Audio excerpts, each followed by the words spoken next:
Tahun 1965, gedung McDonald House di Singapura diledakkan oleh bom. Ledakan ini menewaskan 3 orang dan melukai kurang lebih 30 orang. Pelaku pengeboman ini dilakukan oleh 2 marinir Indonesia, yaitu Usman dan Harun. Namun, aksi ini bukan semata-mata menargetkan Singapura, melainkan seluruh negara Federasi Malaysia, baik di Semenanjung hingga utara Kalimantan. Pesan Indonesia adalah satu, bahwa serangan-serangan akan terus dilakukan dan tidak akan berhenti sampai tujuan Indonesia tercapai, yakni kehancuran Federasi Malaysia yang saat itu di bawah kendali Inggris. Belum genap 1 dekade Malaysia merdeka dan menyatukan Singapura, Sabah, dan Sarawak yang kini harus melawan agresi dari Indonesia, negara yang sebelumnya dianggap sebagai saudaranya sendiri. Indonesia bukan tanpa alasan melakukan hal tersebut. Tentu banyak faktor yang berkontribusi hingga akhirnya terjadi konfrontasi antara Indonesia dan Malaysia.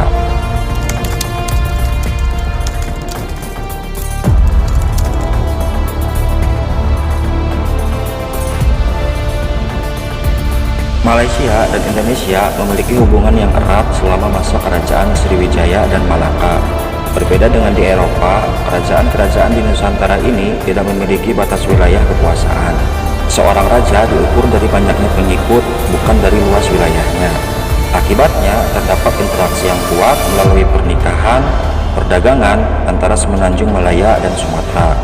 Lalu penjajahan pun datang, dengan konsepnya akan perbatasan.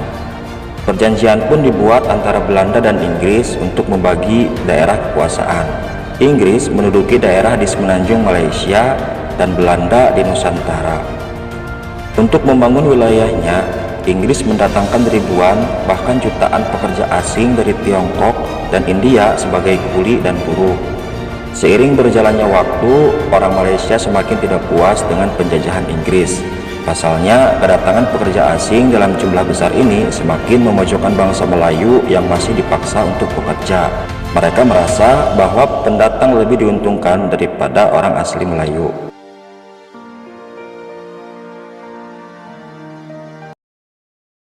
Solidaritas antara orang Malaysia serta Indonesia pun semakin erat, dengan bertumbuhnya ideologi serta aliran pemikiran anti penjajahan. Di Universitas Al-Azhar, Kairo, Mesir, mahasiswa asal Indonesia dan Malaysia menjalin organisasi bersama. Beberapa bahkan mengagumi Soekarno dan berpartisipasi dalam Revolusi Indonesia tahun 1945. Dari interaksi di universitas-universitas ini, ada pertukaran ide-ide yang menghendaki persatuan, ada yang menghendaki bersatu atas dasar agama Islam, dan ada juga yang menggunakan sosialisme dan nasionalisme. Tokoh Malaysia seperti Ibrahim Yaakob, pendiri dari Kesatuan Muda Melayu, menginginkan tidak hanya merdeka dari Inggris, namun juga menghendaki persatuan dengan Indonesia atas dasar kejayaan kerajaan kuno seperti Sriwijaya. Pada tanggal 12 Agustus 1945, Kekaisaran Jepang yang kala itu menjajah Indonesia dan Malaysia bahkan mempertemukan Ibrahim Yaakob dengan Soekarno. Dalam pertemuan singkat itu, mereka menyetujui bahwa sesuai dengan rapat PPUPKI, kemerdekaan yang diberikan oleh Jepang akan mencakup wilayah Indonesia beserta Malaya dan Borneo Utara. Tetapi impian ini kandas, karena Jepang menyerang pada sekutu, seketika pun terjadi vakum kekuasaan dan kekacauan di Nusantara. Soekarno tetap berpegang pada janji kemerdekaan dari Jepang. Namun, kelompok pemuda mendorong Soekarno untuk segera memproklamasikan kemerdekaan secepatnya. Await the announcement from the president that the Japs have surrendered unconditionally. Specifies the unconditional surrender of Japan.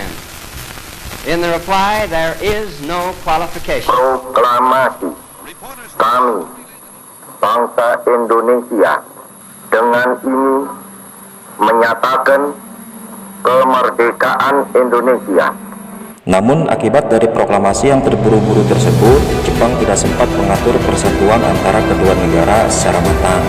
Dan ketika proklamasi diumumkan pada 17 Agustus 1945, Malaysia tertinggal dan tidak masuk dalam wilayah Indonesia. Inggris pun tidak tinggal diam. Kesempatan ini digunakan olehnya ketika dia kembali ke Malaysia.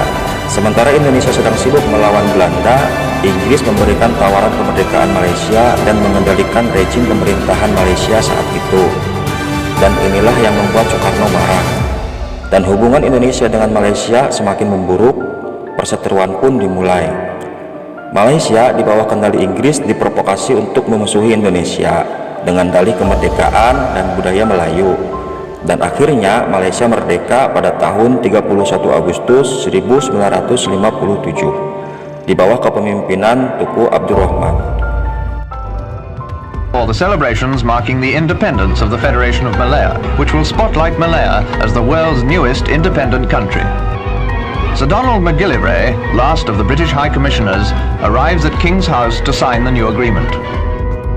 He is accompanied by His Highness Tunku Abdul Rahman, the newly elected first paramount ruler. Kemerdekaan ini tidak cukup bagi Tunku Abdul Rahman. Ia berambisi untuk menyatukan Singapura, Sarawak, dan Sabah, namun mendapat penolakan dari Soekarno. Berdasarkan masukan dari Inggris, pertama, Tunku Abdul Rahman harus berhati-hati untuk tidak memprovokasi Indonesia, karena masih banyak populasi di Malaysia yang pro dengan Soekarno dan pro dengan Indonesia. Kedua, ia harus meyakinkan masyarakat Sabah dan Sarawak bahwa pada dasarnya mereka juga adalah Melayu. Pada 30 Juli sampai 5 Agustus 1963, pemimpin Indonesia, Malaysia, dan Filipina melakukan pertemuan di Manila untuk membahas masalah penggabungan Sabah dan Sarawak ke dalam wilayah Malaysia. Namun mendapat penolakan dari pemimpin Indonesia dan pemimpin Filipina. Alhasil, dari pertemuan tersebut, ketiga pemimpin bersepakat untuk menunda penggabungan Sabah dan Sarawak dengan Malaysia hingga dilakukannya referendum warga Sabah dan Sarawak untuk menentukan jalannya sendiri, apakah bergabung dengan Malaysia atau tidak. Selain itu, hasil dari pertemuan ini pun mereka bersepakat untuk tidak melibatkan militer asing. Dan hal ini disetujui oleh Amerika, Australia, dan Selandia Baru, namun tidak dengan Inggris. Inggris percaya hal ini hanya tipu daya Presiden Soekarno untuk menghalangi kepentingannya di kawasan Asia Tenggara. Pada akhir Agustus 1963, Menteri Luar Negeri Inggris dan Kensentis mengunjungi Malaysia dan mendorong pihak Malaysia untuk melakukan pemersatuan secepat mungkin. Meski hal tersebut melanggar persetujuan Manila, bersama dengan Tunku Abdul Rahman, Malaysia dan Inggris mengungkapkan bahwa persatuan Malaysia akan dilakukan pada 16 September 1963. Penting mengenai Malaysia diadakan di antara pemimpin-pemimpin Melaya dengan jemaah Menteri British. Selepas sekian berunding, Tunku Abdul Rahman dan Perdana Menteri British Tuan Harold Macmillan pun mewujudkan perjanjian bersejarah atas Malaysia itu. Agung dalam persetujuan itu ialah masa peralihan dan penyerahan kedaulatan. Amarah Soekarno pun meluap. Pengumuman yang disampaikan tiba-tiba tanpa persetujuan dengannya dan mengingkari persetujuan Manila dijadikannya sebagai bukti bahwa Malaysia tidak lebih dari boneka penjajahan yang lebih tunduk kepada Inggris.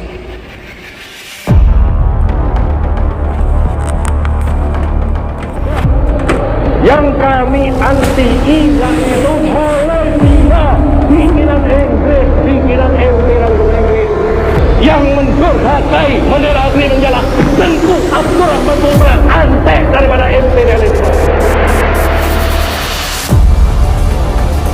Di Jakarta, kedutaan Malaysia dan Inggris diguncar dengan kerusuhan, dan di mana-mana kampanye untuk mengganyang Malaysia dikumandangkan.